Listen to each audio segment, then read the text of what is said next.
أعوذ بالله من الشيطان الرجيم.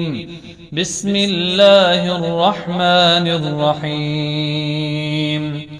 وهو الذي أنشأ جنات معروشات وغير معروشات والنخل والزرع مختلفا أكله والزيتون والرمان متشابها وغير متشابه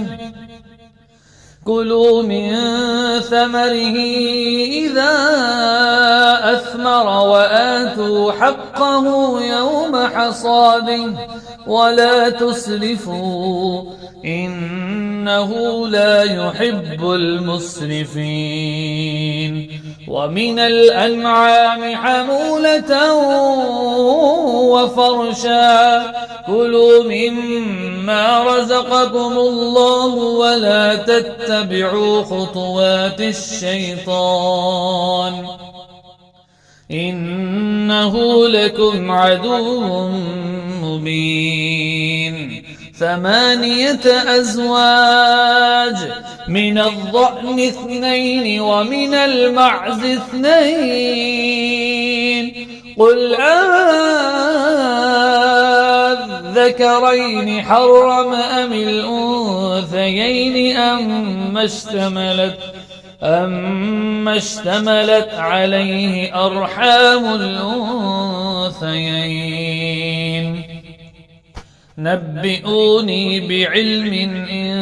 كنتم صادقين. ومن الإبل 2 ومن البقر 2 قل أذكرين حرم أم الأنثيين أما اشتملت عليه أرحام الأنثيين أم كنتم شهداء إذ وصاكم الله بهذا فمن أظلم ممن افترى على الله كذبا ليضل الناس بغير علم إن الله لا يهدي القوم الظالمين. قل لا أجد فيما أوحي إلي محرما على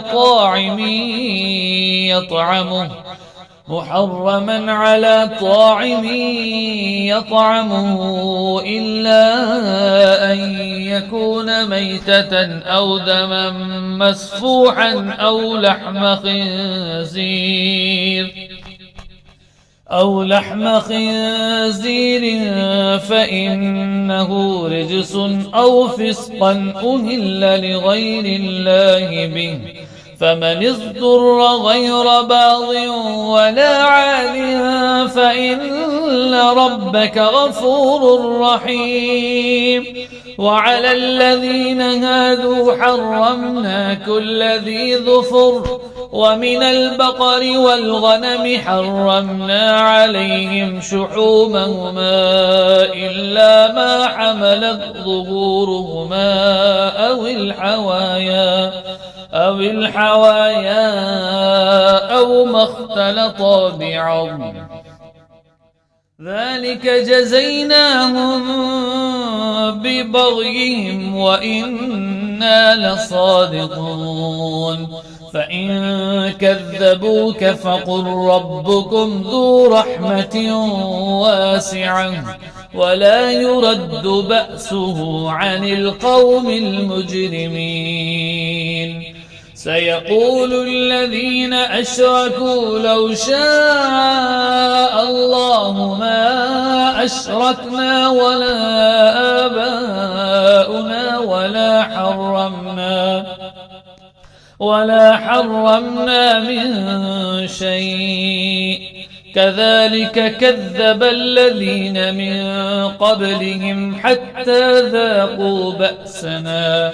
قل هل عندكم من علم فتخرجوه لنا إن تتبعون إلا الظن وإن أنتم إلا تخرصون قل فلله الحجة البالغة فلو شاء لهداكم أجمعين قل هلم شهداءكم الذين يشهدون أن الله حرم هذا فإن شهدوا فلا تشهد معهم ولا تتبع أهواء الذين كذبوا بآياتنا والذين لا يؤمنون بالآخرة وهم بربهم يعدلون قل تعالوا أتل ما حرم ربكم عليكم ألا تشركوا به شيئا وبالوالدين إحسانا ولا تقتلوا أولادكم من إملاق نحن نرزقكم وإياهم ولا تقربوا الفواحش ما ظهر منها وما بطن ولا تقتلوا النفس التي حرم الله إلا بالحق ذلكم وصاكم به لعلكم تعقلون ولا تقربوا مال اليتيم إلا بالتي هي أحسن حتى يبلغ أشده وأوفوا الكيل والميزان بالقسط لا نكلف نفسا إلا وسعها وإذا قلتم فاعدلوا ولو كان ذا قربى وبعهد الله أوفوا ذلكم وصاكم به لعلكم تذكرون وأن هذا صراطي مستقيما فاتبعوه ولا تتبعوا السبل فتفرق بكم عن سبيله ذلكم وصاكم به لعلكم تتقون ثم آتينا موسى الكتاب تماما على الذي أحسن وتفصيلا لكل شيء وهدى ورحمة لعلهم بلقاء ربهم يؤمنون